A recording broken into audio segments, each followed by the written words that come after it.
Muy buenas tardes con todos y todas quienes nos acompañan. Gracias por ser parte de este evento, gracias por ser parte del movimiento por la comprensión lectora, algo tan importante en América Latina que nos une como desafío. Les saluda Daniel Crespo, yo soy ex viceministro de Educación de Ecuador y hoy estoy más del lado privado impulsando una solución para profesores, pero hoy no vamos a hablar de eso, vamos a hablar de algo mucho más relevante y con alguien mucho más relevante también en la región. Hoy nos acompaña Pablo Casciani, presidente de la Administración Nacional de Educación Pública, más conocida como ANEP en Uruguay. Y el propósito del panel, de esta conversación distendida que vamos a tener con Pablo, distendida pero muy profunda, es conversar y analizar desde el gobierno las políticas públicas de alfabetización, algo que sabemos que en la región es un desafío urgente, es un desafío que no es de un gobierno, sino de muchísimos gobiernos, que exige políticas de Estado y muchísima colaboración de poner a los niños y niñas primeros y sobre todo en algo tan sensible como es la comprensión lectora. Vamos a ir abordando distintos desafíos, distintos frentes. Así que Pablo, muchas gracias por estar con nosotros aquí en esta conversación. Muy bienvenido. Buenos días, buenas tardes, depende de dónde estén. Es un gusto poder estar acá conversando con ustedes y contando un poco de lo que ha sido. Bueno, Pablo, muchas gracias. Y lo primero, entrar de lleno al tema, ¿no? La importancia que es el tema de alfabetización. Empecemos con esos logros porque estamos ya cerrando el año, así que hay que cerrar el año con buenas noticias. Cuéntanos cuáles han sido los logros que han logrado impulsar en materia de alfabetización desde la ANEP. Si tienes que hacer un resumen, una especie de cuenta pública resumida, ¿cuáles son los dos o tres hitos que tú destacarías desde Uruguay? A ver, yo creo que uno que interpela mucho a la educación y nos interpela mucho a los sistemas educativos, eh, la posibilidad de entender lo que se lee, pero además de expresarse en forma escrita, eh, es lo que permite el acceso a la ciudadanía, es lo que permite el acceso a los poderes, es lo que expresión de cómo nos sentimos. Entonces, efectivamente es algo que es importante, tan importante como para que sea el sistema educativo quien lo enseña, pero además es uno de los saberes que tienen mucho que ver con socioeconómico, las familias. Eh, Cuando, digamos, un niño viene donde no se lee, donde no hay libros, donde no hay un acceso a la cultura letrada que sea cotidiano, sistemático, tiene diferentes niveles de logro y diferentes saberes con respecto a quién tiene más de 500 libros en la casa, y eso viene también bastante estudiado en el mundo. Realmente es uno de los saberes democratizantes. Eh, es un activo que pasa a tener el niño en la que el sistema educativo hace. Creo que es un campo también harto problemático, es decir, eh, hasta hace capaz que no tanto tiempo no había consensos a nivel de la academia sobre cuáles eran las mejores formas de alfabetizar. Era muy aquello dicho de cada maestrito con su librito. Entonces, y eso generaba muchos problemas en términos de cómo funcionan los sistemas educativos. Los sistemas educativos tienen que formación permanente, y si no hay un consenso en la academia sobre cuáles son las mejores, el sistema educativo va a ser menos efectivo en la distribución de esos saberes. Yo creo que hoy estamos en un momento donde aparece un punto de acuerdos en virtud de lo que es la investigación científica sobre los procesos de aprendizaje, de la lectura y de la escritura. Y creo que eso pone a la política pública en un lugar más robusto para pensar cómo mejoramos, cómo generamos mayor equidad en nuestros estudiantes en un tema que tiene América Latina dificultad en la comprensión lectora, particularmente este sesgo entre, o esta brecha entre quienes más tienen y menos tienen, y aquí no es solo una cuestión económica, sino es una cuestión de capital cultural. Lo tercero interesante para contar es nosotros este año estamos iniciando la administración, es decir, cambió el gobierno en marzo, y afortunadamente en Uruguay hay un conjunto de políticas que exceden a los gobiernos. Es decir, yo ahora voy a comentar un conjunto de experiencias, pero son experiencias que vienen de la administración anterior, pero también de administraciones anteriores a la anterior. Y me parece que hay clave para mirar este tema. Cada administración que entra a cambiar decisiones que afectan metodológico, basado en evidencia por algunas razones que no están muy respaldadas en evidencia, esto es un problema por los tiempos que lleva la formación de docentes, pero además por cómo estos procesos tienen mayor consistencia en la medida que crecen en el tiempo. Lo que es interesante de esto es que empezó con un de evaluación sobre estos temas hace ya 15 años, que son de escritores. Están nuestros gurises en este tema, y esto posibilita toma de decisiones de conjunto de asociados a lo que tiene que ver con lectura y escritura. Uruguay hace más de 10 años lo instaló un programa que es el programa que se llama PROLE, que es de toda la administración de la educación pública, pero particularmente instaló una evaluación de medios didácticos. Se elaboraron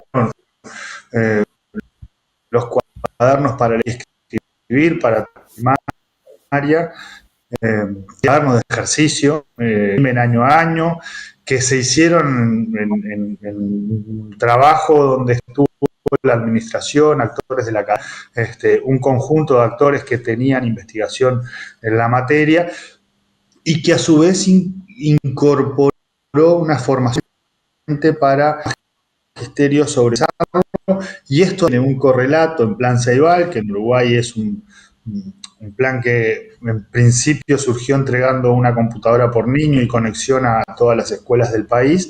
Hoy es un espacio de trabajo que tiene plataformas educativas, que trabaja con inteligencia artificial, con un conjunto de cosas que vienen a mejorar estos temas. Voy a poner un ejemplo, estamos en el marco de Ceibal y con los libros, con los cuadernos para leer y escribir, se está en proceso con UNICEF y IA permitir que cualquier texto tenga accesibilidad para cualquier niño. Entonces, Pablo, ahí creo interrumpo yo. Sí, mira, muy interesante ese primer contexto que nos dan. He ido anotando varias cosas para desarrollar la conversación. Antes de entrar en Uruguay, voy a darle un contexto un poco regional. Además, me informan que estamos con algún problema técnico, es decir, que en la transmisión se te está cortando un poco la señal. Mientras yo doy este contexto, vamos a ver si tú puedes probar la red, probar otra red, porque te queremos escuchar muy fluido y hay algunas intermitencias para que puedas hablar con el equipo técnico o compartir alguna otra red. Pero por mientras yo aprovecho, Pablo, a rescatar algunas de las cosas de este desafío que nos estás diciendo, porque sabemos que además es un aprendizaje basal, lo mismo que por ejemplo, esa capacidad de resolver problemas desde las matemáticas, la comprensión lectora, el leer de manera comprensiva es indispensable para todo lo que viene. Es decir, si no tenemos esas bases, esos fundamentos, es muy difícil pretender poder después manejar o ir desarrollando otras competencias. Y creo que los estudios han sido súper claros también. PISA ha sido muy, muy reveladora, donde vemos que el 50% de los estudiantes no comprende un texto simple. Hay estadísticas de países en América Latina donde sabemos que esto afecta también después en la vida y que en países tenemos un nivel de comprensión lectora de adultos como si fueran niños de 9 años muchas veces. Y en otros países incluso menos, ¿no? Y esto es, hay que dramatizarlo un poco, hay que ponerlo en el lugar que tiene. Cuando un niño no entiende un texto simple, no puede leer, no puede desenvolverse en la vida, ¿no? No puede ver la señalética del autobús, no puede seguir instrucciones, lo cual es muy dramático. Y esto tiene un efecto inmediato. El 73% en la última medición que tenemos vigente no resuelve problemas matemáticos básicos. Y no es solo un tema de comprensión de matemáticas, es también de poder leer y comprender el problema que se le está presentando. El 55% tiene un bajo desempeño en ciencias y hoy América Latina ocupa los últimos lugares entre los países evaluados por PISA, por ejemplo. Entonces esto claramente es un tema, es un desafío que nos convoca a todos. Me encantaría hacer ahora, Pablo, doble clic en Uruguay. Tú nos estás hablando de un plan que ya incorpora inteligencia artificial, lo cual suena muy interesante porque lo hace escalable. Quiere decir que puede abarcar a muchas más personas. Hoy la inteligencia artificial sin duda no es la solución, pero sí un acelerador cuando hay una metodología clara y probada. Y hablaste algo también del desempeño docente. Si podemos hacer un doble clic por ahí, aprovechamos a ver cómo va tu conexión también. Te paso otra vez la pelota. Sí, lo que yo venía con es, bueno, hay estas tríadas de trabajo con materiales, formación permanente y luego evaluación. Lo, lo, lo que, lo que se trabaja en inteligencia artificial es generar accesibilidad para todos los textos. En ese trabajo se está todavía, estamos en proceso, de hecho se presentó ahora hace 2 meses en París, en la conferencia de UNICEF en París, lo presentó la directora general de primaria junto a UNICEF y junto a OpenIA. Esta tríada de materiales que tengan base en la evidencia que permite además una cuestión letrada en evaluación y formación permanente, es una de las formas encontrado para intentar procesos de mejora que tengan ciertas posibilidades de tablero de control, es decir, porque, digamos, todo el mundo quiere mejorar, pero si no vamos generando evidencia si se mejora o no se mejora,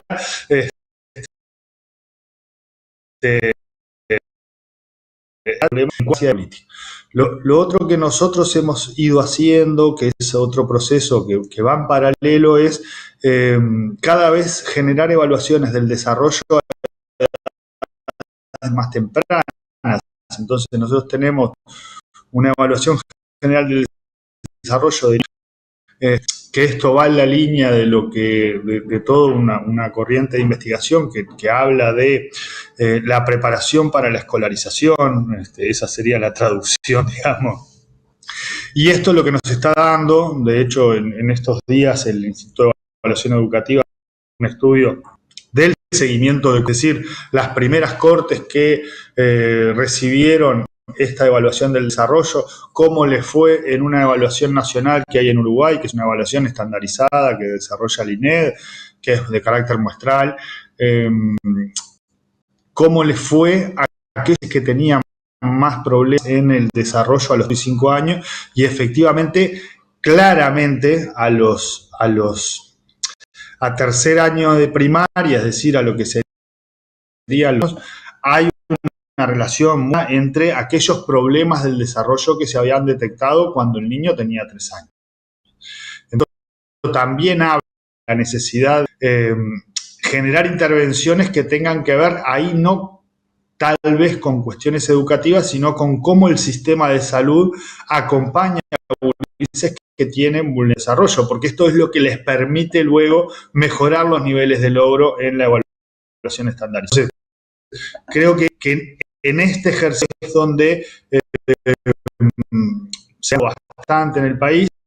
Uruguay en segundo año de primaria, es decir, a los 7 años, una evaluación que se llama LEO, que es de ANEP, que implica un trabajo importante para los docentes, porque esto implica aproximadamente trabajo con cada estudiante. Esto permite identificar no solo en los niveles en los cuales se encuentran los estudiantes, sino qué hay que hacer al año siguiente, que es el último año, digamos, de proceso de adquisición de la lectura y la escritura por partir de los 8 años, es decir, a los 9 en Uruguay, ya empezamos con lo que llamamos leer para aprender. Es decir, no es que se deje de enseñar a leer y escribir, sino que, bueno, se empieza a poner en juego esos saberes que se adquirieron en inicial y en el primer ciclo para aprender cosas, que es lo que trae, bueno, cómo esto después incide en cómo les va en matemática o en cómo les va en ciencias a los estudiantes. Bueno, es muy difícil aprender ciencias sin saber leer. No, la triada que mencionas, Pablo, creo que es clave y si además se puede potenciar con inteligencia artificial para evaluar, porque lo que no se mide no se mejora, no podemos avanzar a ciegas. Y me interesa mucho hacer un doble clic en uno de los elementos de esa triada, que son los docentes. ¿Cuáles son las claves y qué ajustes y apoyos requieren hoy los docentes para poder hacer que este tipo de programas sea efectivos? Porque siempre sabemos que los docentes son los más comprometidos, son los primeros en la línea. Muchas veces hemos fallado en la calidad de apoyo que hemos dado a estos docentes. Muchas veces están muy solos en la sala de clase, con universidades que tienen una formación todavía muy, muy teórica. Y después que les toca entrar a la práctica y volver todo práctico en tiempo real, con problemas reales, ¿dónde tú ves que son las claves que podrían aportar para que el docente sienta que tiene todas las herramientas para este desafío que es gigante?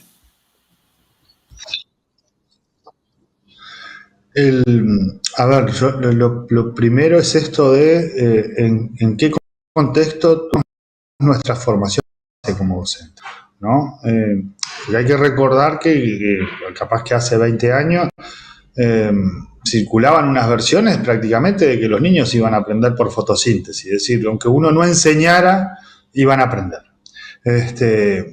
Y bueno, a todas luces eso no es, digamos, y la evidencia que los aprendizajes tienen que ver con que haya procesos de enseñanza sistemáticos, planificados, basados en evidencia.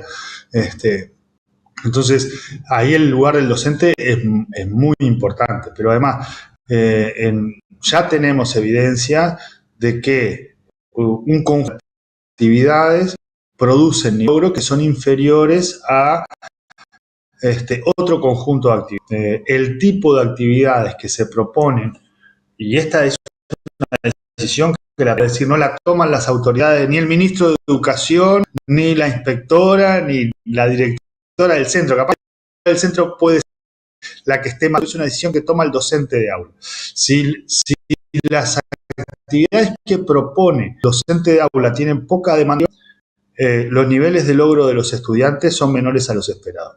Y si las actividades que propone el docente son de alta demanda cognitiva, es decir, más necesidad de esforzarse para los estudiantes en el tipo de lectura, es claramente, está como es bastante consistente la evidencia, los niveles de logro aumentan. Entonces, esto quiere decir que esto de evidencia, formación, materiales que colaboren con esto, es clave para que la toma de decisiones, que es la que se hace dentro del aula, sea lo más posible.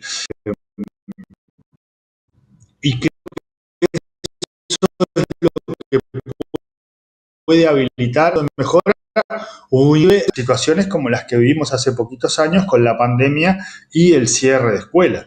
Es decir, Uruguay es uno que no tiene efectos sobre los logros en materia de aprendizaje.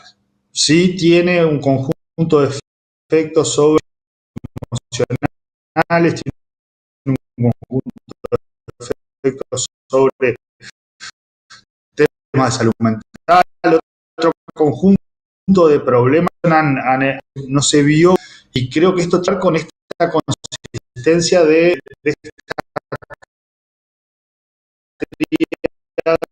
en función de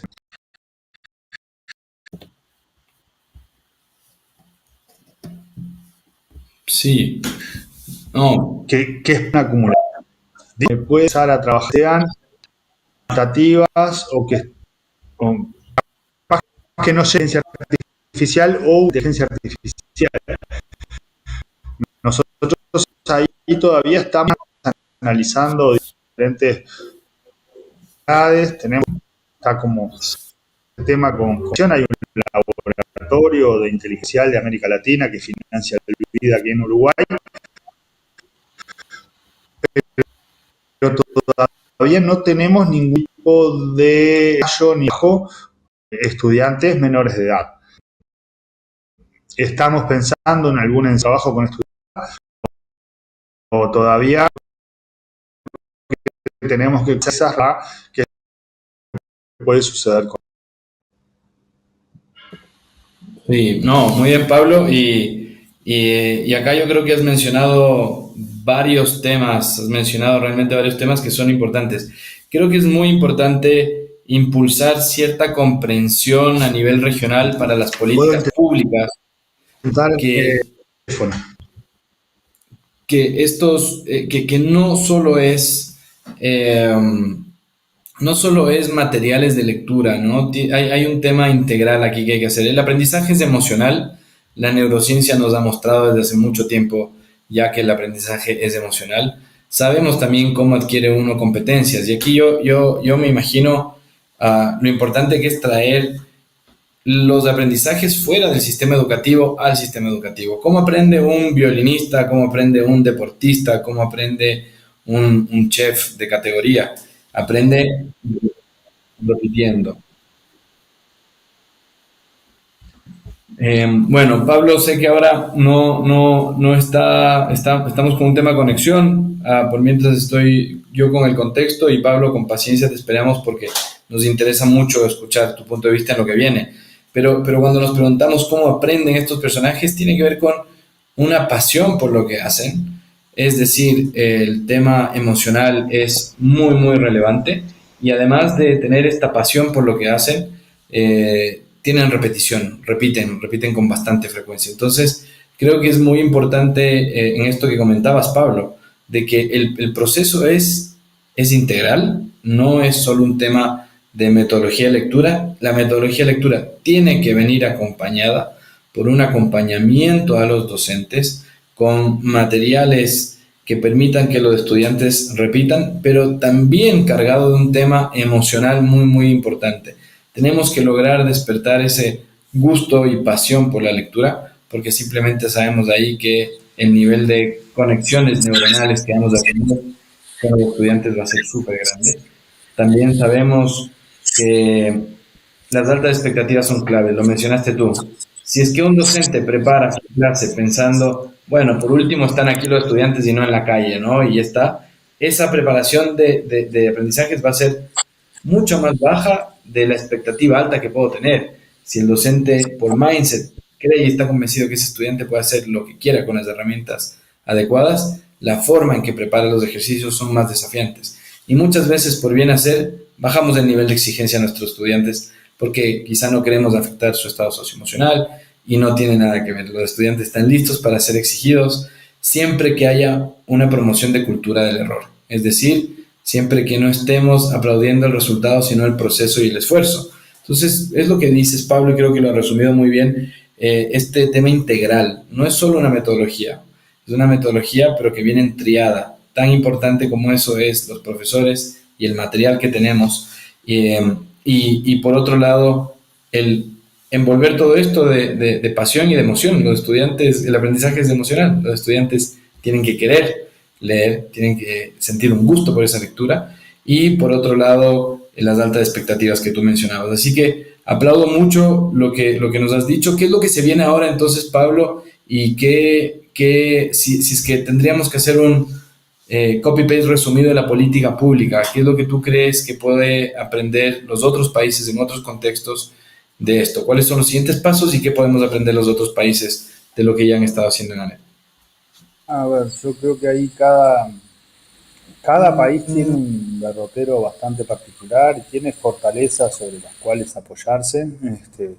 Yo creo que en la medida que coloque a circular evidencias de investigación asociado a la formación de sus educadores, es el camino, digamos, porque siempre nos pasa en educación que de buenas intenciones está repleto el camino, ya se sabe dónde. Creo que en Uruguay nosotros hoy estamos en un escenario donde estamos teniendo instrumentos que permiten construir evidencia, pero además estamos teniendo posibilidades de tener estudios de panel o de trayectoria que nos van a permitir mejorar las intervenciones más oportunas en primer lugar. En segundo lugar, nosotros también tenemos ya un conjunto de estudios que indican, por ejemplo, Uruguay tiene un sistema de apoyos escolares, ya sea asociado al programa de maestros comunitarios, a horas de tutoría, a maestras de apoyo, a un conjunto de figuras que no tienen grupo a cargo y que trabajan con aquellos gurises que más lo necesitan. Esto por una razón de la administración, es decir, muchas de estas cosas se financian con economía, se ubicaban en el segundo semestre. Hace unos años se logró ubicar algunas de estas tutorías en el primer semestre y evaluamos lo que pasaba. Las tutorías en el primer semestre, es decir, al inicio del curso, son mucho más efectivas para los estudiantes que las del segundo semestre. Y todo parecería indicar intuitivamente que en el segundo semestre serían más importantes porque, bueno, los docentes ya conocen a los estudiantes, es decir, hay un recorrido juntos, hay posibilidades de mejor intervenir. Bueno, lo que da los niveles de logro de estos trabajos es que es mucho mejor colocar tutorías en el primer semestre que en el segundo semestre. Yo te comentaba recién este estudio de trayectorias entre la evaluación del desarrollo en la primera infancia y los niveles de logro a los 9 años. Bueno, eso está indicando que hay un conjunto de mejoras posibles estimulando las diferentes dimensiones del desarrollo de los niños de 3, 4 y 5 años. Y esto no tiene poco que ver con cómo se enseña a leer y escribir, tiene mucho más que ver con resolver el gap que se tiene en materia de desarrollo en el periodo de receso, por ejemplo, de vacaciones de verano, que en Uruguay tiene para los estudiantes un poquito más de 2 meses, o sea que es un periodo largo. Ya tenemos mucha evidencia de que eso afecta a los aprendizajes. Ahora tenemos evidencia de que afecta al desarrollo y que cuando afecta al desarrollo también está afectando los aprendizajes. Entonces creo que hay que producir información que permite la toma de decisiones a las autoridades y la toma de decisiones más pertinentes a los docentes, porque si el docente en el aula toma decisiones que no están ajustadas a lo que indica la evidencia, probablemente todo lo demás puede estar bien, pero no va a funcionar. No, esta alineación a nivel general creo que es importante y además creo que estamos viendo un momento muy único donde la comunicación nos lo permite. Antes era muy difícil automatizar un mensaje y llegar a los docentes de manera eficiente. Hoy creo que hay muchas soluciones que lo están permitiendo y alinearnos a nivel autoridades de país, autoridades y líderes educativos y docentes y familias, ¿no? Me parece muy importante. Hablando un poco de la familia, ¿cuál es el rol que tienen acá las familias en los programas y qué crees que podemos hacer en América Latina para impulsar esto y que tengan un centro también, un rol protagonista estas familias? A ver, en el caso de la lectura y la escritura, el papel de la familia incide muchísimo. Es decir, y por eso fue tan importante para nosotros desarrollar estos cuadernos para leer y escribir, porque esto permitía que en todos los hogares hubiera una base común mínima, letrada, y de actividades que están vinculadas con la adquisición de la lectura y la escritura. Porque hay hogares donde no hay nada para leer. Es decir, entonces es parte, digamos, de esto de cómo la familia pasa a tener también un recurso para leer, porque los cuadernos para escribir son cuadernos que traen cuentos, que traen poemas, que traen un conjunto de actividades ordenadas, pero además traen espacios para hacer ejercicios que tienen que ver con la comprensión lectora, con el análisis de la lengua, es decir, esos materiales, y de hecho la elaboración por parte de la administración junto con actores de la academia, con actores docentes, con lo que fue el programa ProLee, que además estableció una especie de marco común de toda la educación obligatoria de los 3 a los 18 años, posibilita que estos textos sean muy baratos. Es decir, de repente un texto de una editorial privada en Uruguay sale 1.500 pesos y estos textos la administración los imprime por 100 pesos. Entonces, yo lo pongo, no importa cuánto vale el peso, digamos, pero sale 15 veces menos que de repente lo que se disponibiliza en el mercado privado, y esto es lo que posibilita, es un esfuerzo importante, que sean universales. Es decir, todos los niños reciben a inicio de año el cuaderno para leer y escribir, el cuaderno para hacer matemática, para ese año lectivo. Esto es todo un ejercicio de logística, de impresión, de ajustar la cantidad de textos a la matrícula de los centros, pero creo que se ha logrado resolver bien, se ha mantenido con cambios de administración, y todos esperamos que en algún momento pueda empezar a tener un efecto en lo que estamos evaluando.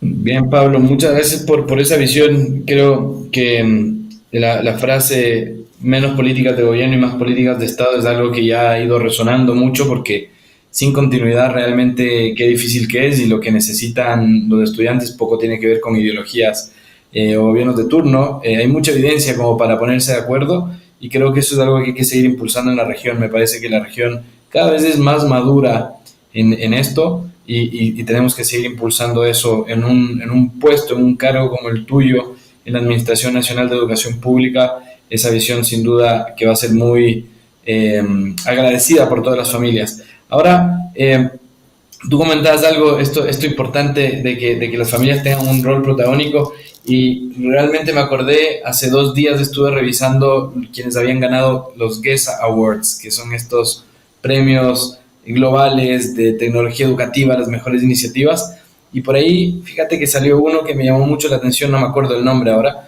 pero era una plataforma que te permitía como familia crear una historia en un prompt. Le dabas una prompt a la inteligencia artificial y te generaba una historia o un cuento para donde tu hijo podía ser el protagonista, por ejemplo. Entonces, la locura de tecnología que hay hoy día para conectar y hacer a las familias protagonistas va desde poder proveer un lápiz, un papel, un libro, un texto, como tú dices, porque muchas veces no hay en las casas algo para leer, hasta poder conectar soluciones innovadoras como esta que permiten incorporar la parte emocional con la parte del aprendizaje, porque van muy unidas.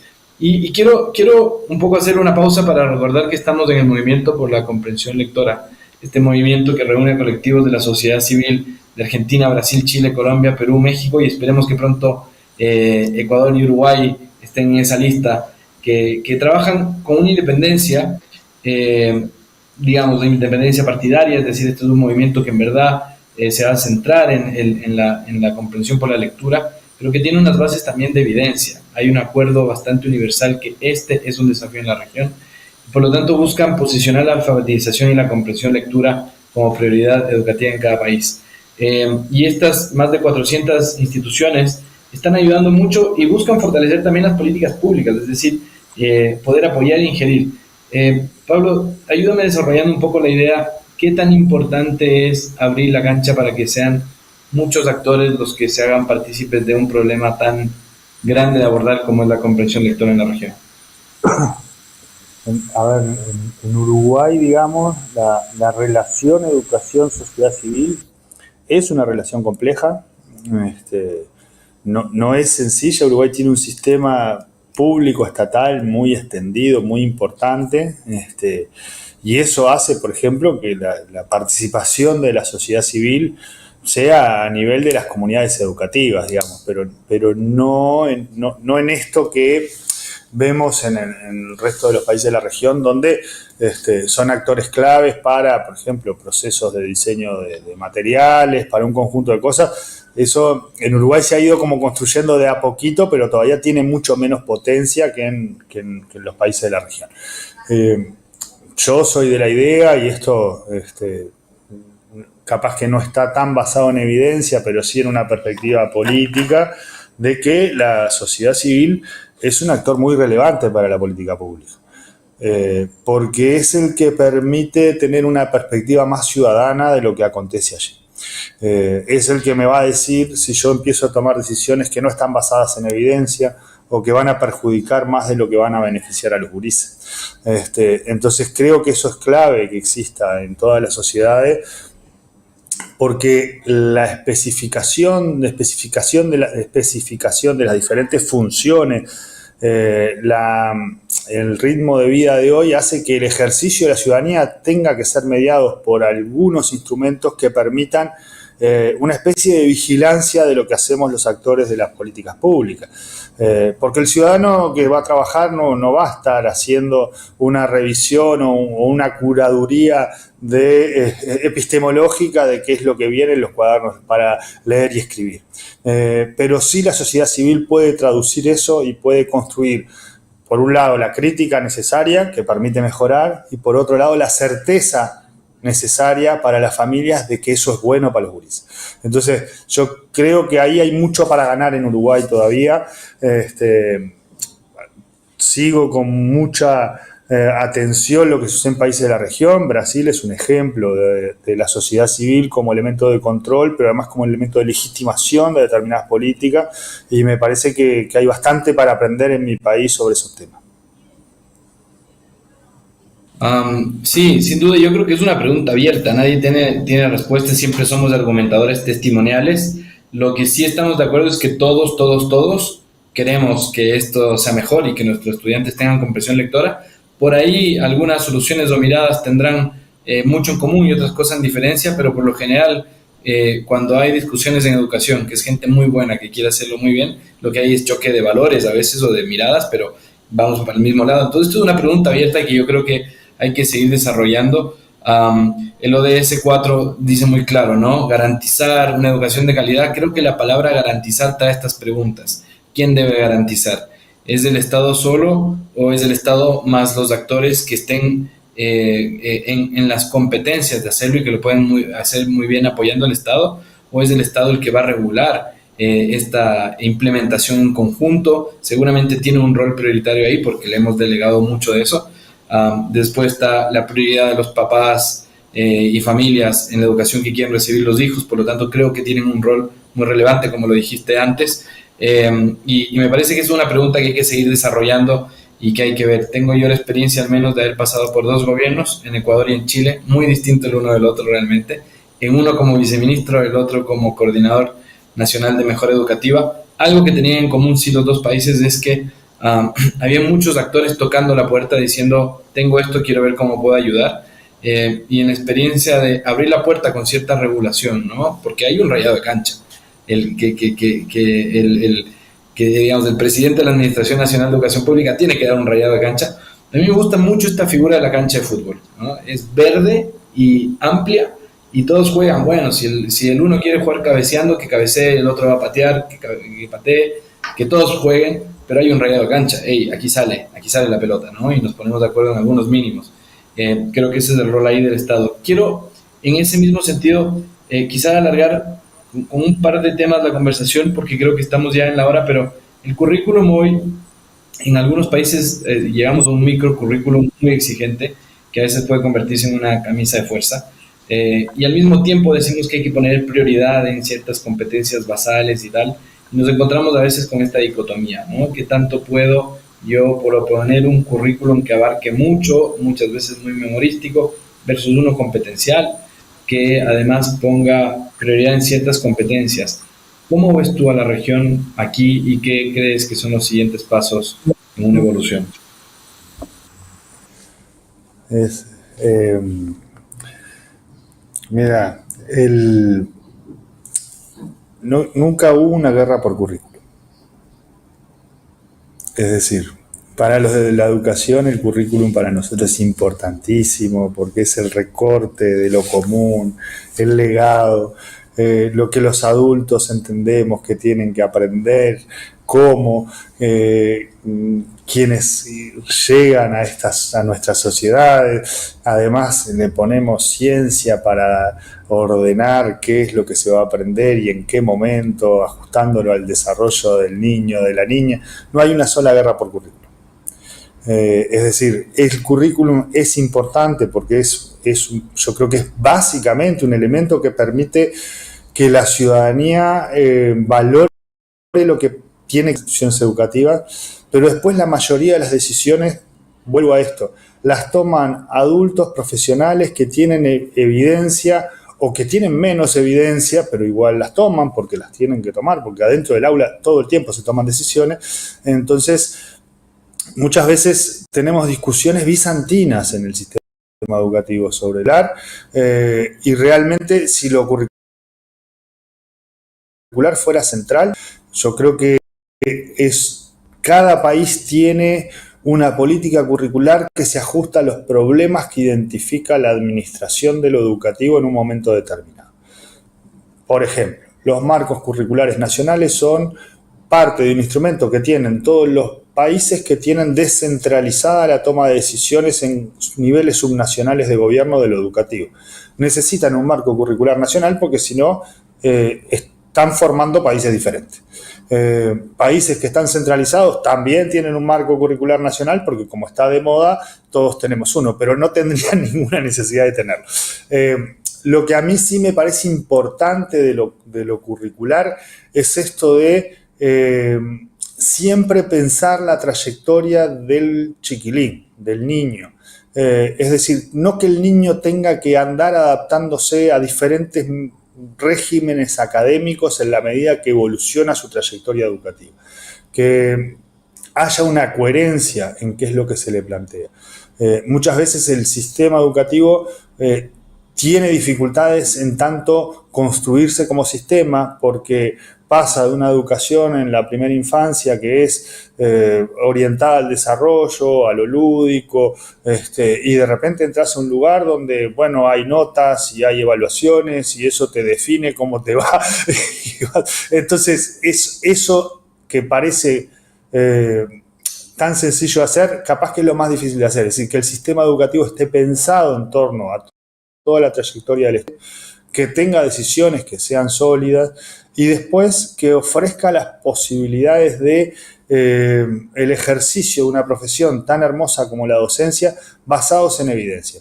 Capaz que en algunos lugares es por competencias, capaz que en realidad hay veces que hay que mirar las competencias a nivel de ciclo educativo y no de año escolar, capaz que en algunos lugares se necesita indicar un conjunto de contenidos.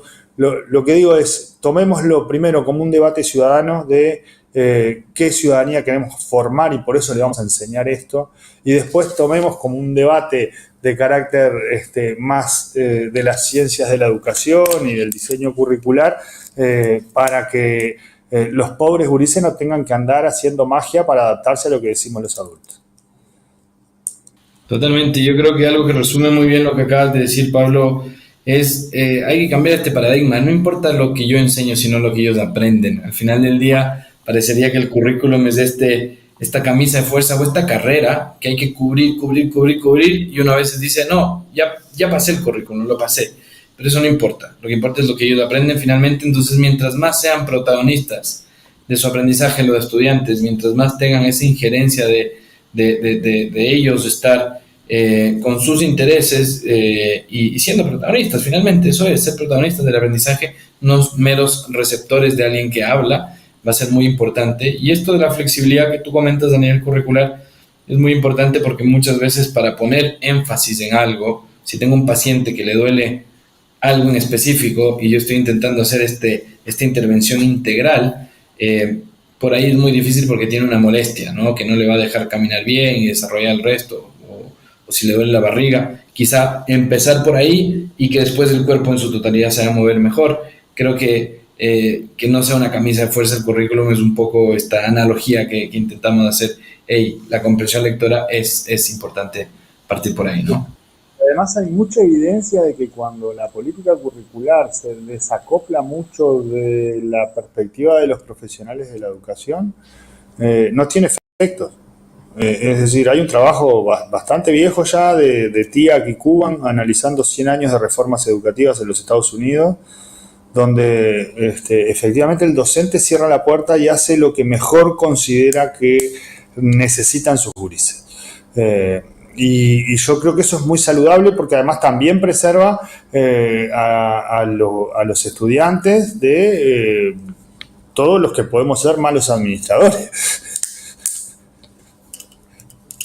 Muy bien, entonces quiero hacer un resumen porque realmente creo que nos has dado muchísimo, Pablo, en esta conversación. Creo que hay mucha tela que cortar, muchos aprendizajes.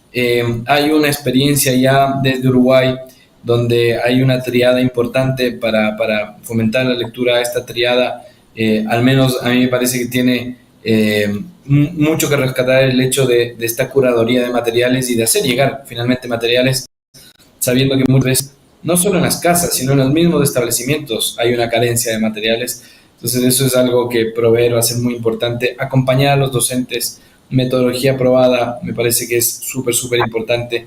El tema de abrir esta conversación, ir madurando también como región, en poder al menos abordar preguntas como qué tanto tenemos que abrir la cancha para quienes también quieren jugar el partido, pero sí hay reglas, no hay un rayado de cancha. No hay una discusión curricular, el currículum nunca ha generado guerras, como dices tú, pero sí que es importante que haya ciertos énfasis en el currículum, pero sobre todo que no haya una desconexión entre lo que está pasando en la sala de clase del currículum, porque cualquier día cuatro genios o que nos creemos genios nos juntamos entre cuatro paredes y escribimos una maravilla y no tiene nada que ver con el contexto. Por lo tanto, también dar esa autonomía, pero con orientación, va a ser muy, muy relevante. Y lo último que dijiste me parece importante, lo de medir, ¿no? Lo mencionaste antes, lo que no se mide no se mejora. Este avance concreto que hubo en algún momento en Argentina, donde se hicieron un trabajo en conjunto de 200 ONGs, justamente para la comprensión lectora. Estuvo ahí liderando en su momento Argentinos por Educación este movimiento. Y fueron midiendo y de hecho fueron mostrando los resultados en estas 22 jurisdicciones específicas que participaron en este programa, y otras no tuvieron avance. Por lo tanto, también hay que entender que el nivel no es lo mismo que puede pasar en La Pampa, en Salta, en San Juan, en San Luis, que lo que puede pasar quizá no sé, en zonas que son no rurales. Entonces hay una diferencia ahí, y entender que la medición y medir, solo medir y el territorio, tener estos entes articuladores de territorio, son lo que nos van a poder permitir ajustar a tiempo también. Y aquí una última reflexión. Sí, una última reflexión, Pablo, en este tema, porque me dicen que vamos cerrando y te tiro lo que ibas a decir con una pregunta más. Hay quienes dicen que los cambios en educación de mucho tiempo, pero hay otros cambios inmediatos que hay que hacerlos de la noche a la mañana y que no pueden esperar. Lo que ibas a comentar para cerrar y cómo ves esto de la temporalidad en los cambios de educación. Este tema de evaluar es muy importante para la política pública, pero además tiene que ser una evaluación que esté en el terreno de construir mejoras, construir con otros, porque la evaluación tiene el problema del efecto normativo y del ranking. Es decir, tiene otro, y en eso me parece que es importante darlo a la conversación. Vos decías, los cambios en educación demoran mucho tiempo, pero bueno, la gente a veces anda demasiado apurada. Yo creo que la educación ha cambiado mucho en las últimas décadas a un ritmo que es vertiginoso. Lo que sucede es que los sistemas educativos son sistemas que producen sociedad. Entonces, no es un sistema sencillo. De hecho, vos te pones a pensar que otro sistema, que otra política pública tiene características similares, no existe. Es decir, acá hay un bien que en la medida que lo adquiere el educando, es de él y nadie se lo puede quitar, que es el saber. Acá hay un régimen de funcionamiento diario, que no hay otras políticas que tengan un régimen de funcionamiento diario, obligatorio. Es decir, cuando dicen los sistemas educativos demoran mucho en cambiar, voy a decir, bueno, básicamente los sistemas educativos reproducen la sociedad, transforman la sociedad. En los últimos 40 años la humanidad ha crecido exponencialmente la cantidad de conocimiento que produce y por lo tanto eso se cura rapidísimo para entrar a las aulas. De hecho, uno de los problemas con la tecnología es ese. Pero además, de hecho, hace 7 años en Uruguay hablar de inteligencia artificial era de ciencia ficción y hoy todos los gurises de primaria y de media básica están aprendiendo a usar IA. Entonces, bueno, en el medio se validaron un conjunto de cosas, se curaron, se ordenaron, se establecieron progresiones de aprendizaje. Yo no sé si demora mucho cambiar o el mundo está cambiando demasiado rápido para lo que es un sistema como el sistema educativo. Lo que sí creo es que cualquier sociedad que no tenga desafíos para sus sistemas educativos está muerta. El camino de mejora de lo social está asociado a que esas sociedades demanden más a sus sistemas educativos y creo que esto es una muy buena tensión que a veces se ve como un problema por parte del sistema educativo, pero yo creo que es lo que tracciona a mejorar. Yo creo que es muy refrescante escucharte, Pablo, con esa mirada, porque muchas veces desde el Estado, sabiendo yo y habiendo estado en esa vereda, lo que decimos es ya va a venir el cambio, ya vamos a ver, esto demora en el efecto y tal, pero claro, frente a una mamá que te dice mi hijo no lee, si yo le digo, mira, en 3-4 años va a cambiar el sistema, en 3-4 años ya fue la mitad de la escolarización de ese estudiante, de esa estudiante, por lo tanto eso tiene que ser inmediato, si no lee, bueno, de cabeza tiene que leer, ¿no? Así que sí, me gusta mucho esto, estamos en un tiempo además que nos exige mucho como sistema, y voy a decir lo que tú dices, no sistema escolar, porque tú dices sistema educativo. Creo que al hablar de sistema educativo estamos hablando de todos los engranajes, ¿no? Familia, cultura, sociedad civil, el entorno, porque todo educa, o todo educa, todo tiene el potencial de educar o de dañar, ¿no? Importa mucho lo que vean en las noticias, lo que vean en la calle y tal. Por lo tanto, me gusta mucho que hables de este sistema educativo y que hay una corresponsabilidad ahí súper importante. Yo, Pablo, muy agradecido, un privilegio tener esta conversación contigo. Si quieres un mensaje para cerrar, porque estamos en la hora, y agradecerte por el tiempo y por toda la conversación. Les agradezco a ustedes, el privilegio ha sido mío, que me inviten a reflexionar y a contar un poco lo poco que estamos intentando hacer en Uruguay. Lo poco que en verdad es mucho, es muchísimo, y esa es la gracia que tiene educación. Uno nunca sabe hasta dónde el esfuerzo que uno hace día a día va a repercutir. Me acuerdo de esa película de Gladiador que decía lo que hagamos aquí tiene eco en la eternidad. Nunca sabes, una hoja, un texto, una orientación bien dada, quizá está cambiando miles de vidas y no tienes idea. Así que ahí no bajan los brazos, agradecerte, Pablo, y felicitar por todo lo que están haciendo. Fuerte abrazo a todos.